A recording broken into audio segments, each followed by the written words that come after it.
नियुक्ति, स्थानांतरण, अनुशासनिक कार्रवाई एवं सेवा शर्त नियमावली 2023। इस नियमावली के तहत अब जो भी नियुक्तियां राज्य सरकार शिक्षकों की करेगी वह अब राज्य कर्मी होंगे, राज्य सरकार के कर्मी होंगे। यह एक महत्वपूर्ण निर्णय है। इससे पूर्व आपको जानकारी होगी कि राज्य सरकार राज्य में पंचायत शिक्षक, पंचायत समिति शिक्षक और जिला परिषद के शिक्षक और नगर निकाय के स्थानीय निकायों के शिक्षक रहा करते थे। अब जो भी नई नियुक्ति होगी अब वो राज्य सरकार नियुक्त करेगी। राज्य सरकार नियुक्ति के लिए एक अलग परीक्षा आयोग के माध्यम से लेगी। तो एक आयोग जो राज्य सरकार निर्धारित करेगी, हो सकता है बीपीएससी, हो सकता है कोई भी आयोग जो है जो निर्धारित करेगी, उसके माध्यम से राज्य सरकार परीक्षा लेगी और परीक्षा के माध्यम से ही अब नियुक्तियां होंगी। इस नियुक्ति में भाग लेने के लिए जो अर्हता होगी वह मैं पढ़ देता हूं। इसकी नियुक्ति की जो अनिवार्य अर्हता है, भारत के नागरिक हों और बिहार राज्य के स्थायी निवासी होना चाहिए, ये पहली अर्हता होगी। विद्यालय अध्यापक के पद पर नियुक्ति हेतु राष्ट्रीय अध्यापक शिक्षा परिषद द्वारा समय समय पर निर्धारित शैक्षणिक एवं प्रशासनिक योग्यता धारित करते हों एवं विशेष विद्यालय अध्यापक के लिए अर्हता भारतीय पुनर्वास परिषद के अनुरूप अनिवार्य होगा। तो ये महत्वपूर्ण एक अनिवार्यता है। राज्य सरकार एवं केंद्र सरकार द्वारा समय समय पर आहूत शिक्षा पात्रता परीक्षा में उत्तीर्ण हो, परंतु वर्ष 2012 से पूर्व नियुक्त एवं कार्यरत शिक्षक जो दक्षता परीक्षा उत्तीर्ण होंगे के लिए शिक्षक पात्रता परीक्षा में उत्तीर्ण अनिवार्य नहीं होगा। विषय विशेष के लिए अलग से विशेष अर्हता का निर्धारण विभाग द्वारा समय समय पर किया जाएगा।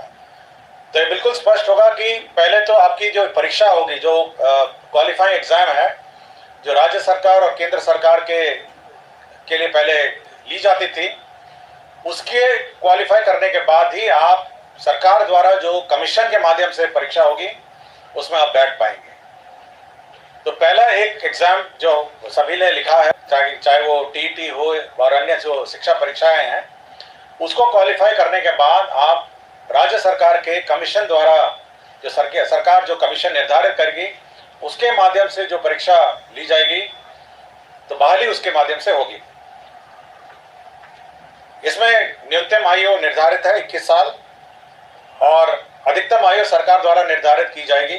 जो सरकारी नौकरी में अधिकतम आयु है वह होगी, लेकिन जो 10 साल की नियुक्ति वर्ष का जो छूट होगा, इस नियमावली के प्रवृत्त होने के पश्चात नियुक्ति के प्रथम संव्यवहार में अधिकतम आयु सीमा में 10 वर्ष की छूट दे होगी।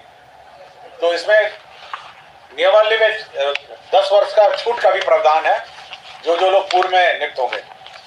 इसमें यह खासियत यह है कि इस परीक्षा में जो अभी वर्तमान में जिसको आप कहते हैं 7वें चरण या अन्य चरण जो हैं, वो लोग भी बैठेंगे, परीक्षा लिखेंगे और साथ ही साथ जो अभी तक जो शिक्षक नियुक्ति जो गैर सरकारी शिक्षक हैं, जो सरकार के जो नगर निकाय और पंचायत स्तरीय और स्थानीय निकाय के शिक्षक हैं, वह भी इसमें बैठ पाएंगे। तो सभी प्रकार के शिक्षक जो हैं, जो अर्हता रखते हैं, वह बैठ पाएंगे और इस नियमावली के माध्यम से अगर अर्हता रखते होंगे तो कमीशन द्वारा जो परीक्षा ली जाएगी उसमें बैठेंगे।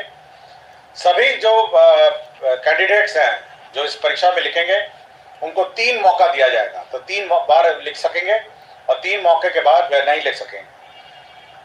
जहां तक रिजर्वेशन की बात है, सारा राज्य सरकार द्वारा निर्धारित आरक्षण रोस्टर का पालन किया जाएगा और लेकिन साथ ही साथ जो आरक्षण है प्राथमिक एवं मध्य विद्यालय के मूल कोटि एवं स्नातक कोटि के विद्यालय प्रधानाध्यापक के पद पर प्रत्येक विषय में न्यूनतम 50% महिला अभ्यर्थियों की नियुक्ति की जाएगी। जो वर्तमान में शिक्षा में जो आरक्षण लागू है वह यथावत रहेगा, किंतु अन्य जो महिलाओं को छोड़ के अन्य जो राज्य सरकार का जो आरक्षण का नियम है वह लागू होगा। इसके साथ साथ अब सरकार के जो कानून है, सरकार के जो नियम है, सरकार का जो पेंशन है, सरकार का जो निर्धारित एनपीएस पेंशन है, ये सब लागू होगा। सरकार के जो आचरण है वो लागू होगा। यह नियुक्ति जिला संवर्ग के रूप में होगी, जिसमें जिला के अंदर स्थानांतरण का प्रावधान है और अंतर जिला का भी स्थानांतरण का विशेष परिस्थिति में प्रावधान है। संपुष्टि सेवा संपुष्टि भी उसी अनुसार है, शिकायत अपील भी उसी अनुसार है। और कैबिनेट ने यह निर्णय लिया है कि अब अन्य किसी प्रकार से शिक्षा की नियुक्ति नहीं की जाएगी, शिक्षक की नियुक्ति नहीं की जाएगी। केवल जो सरकार द्वारा निर्धारित कमीशन है उसके माध्यम से परीक्षा होगी और उसी माध्यम से अब शिक्षा नियुक्ति होगी। यह बिल्कुल कैबिनेट ने स्पष्ट निर्णय ले लिया गया है। सप्तम केंद्र पुनरीक्षित वेतनमान संरचना में वेतन जो प्राप्त करें हमारे सरकारी पदाधिकारी कर्मी हैं, उनको 1/1/2023 से के प्रभाव से डीए का जो रेट है वो 38 के स्थान पर बढ़ा के 42% हो गया है। राज्य सरकार को इस बढ़ोतरी में 1690 करोड़ की का अधिक व्यय होगा, तो 38 के स्थान पर अब 42% डीए होगा। राज्य सरकार ने अपना जो कंटिजेंसी फंड है उसको 50 करोड़ से बढ़ा के 10,000 करोड़ कर लिया गया है। आपको जानकारी होगी समय समय पे हम लोग कंटिजेंसी फंड से निकासी करते हैं, तो अब ये लिमिट 10,000 करोड़ का होगा, जिसमें आधा प्रतिशत जो 50% होता है वो आपदा के लिए सुरक्षित रखा जाता है। पटना जिला अंतर्गत जो वाल्मीकि का परिसर है उसमें 6.5 एकड़ जो जमीन है वह वर्तमान में भारतीय कृषि अनुसंधान परिषद को आवंटित है। अब वो जो जमीन है वो बिपाड़ के एक्सपेंशन के लिए स्थानांतरित कर दी गई है और यह निर्णय लिया गया है। और बिहार पुलिस में ERSS का जो सिस्टम लागू है उसमें जो अंडरग्राउंड केबल नेटवर्क है उसमें जो शुल्क राइट ऑफ वे शुल्क दिया जाता है ERSS पुलिस मुख्यालय और अन्य स्थान के लिए ERSS के योजना के लिए, तो यह शुल्क राइट ऑफ वे का शुल्क माफ हो गया है। और एक पल्स रीजन का है जिसमें राज्य योजना मद में